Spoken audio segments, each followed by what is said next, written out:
দুনিয়াটা মস্ত বড়, খাও দাও ফুর্তি করো, আগামীকাল বাজবে কিনা বলতে পারো।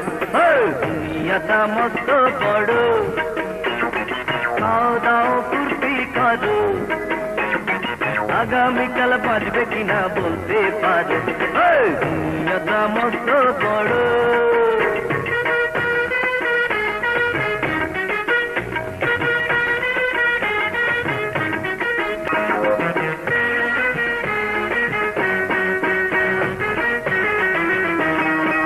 কারণই আমি হয় কার তুমি, যে যার তালে ঘুরে ফিরে চলে।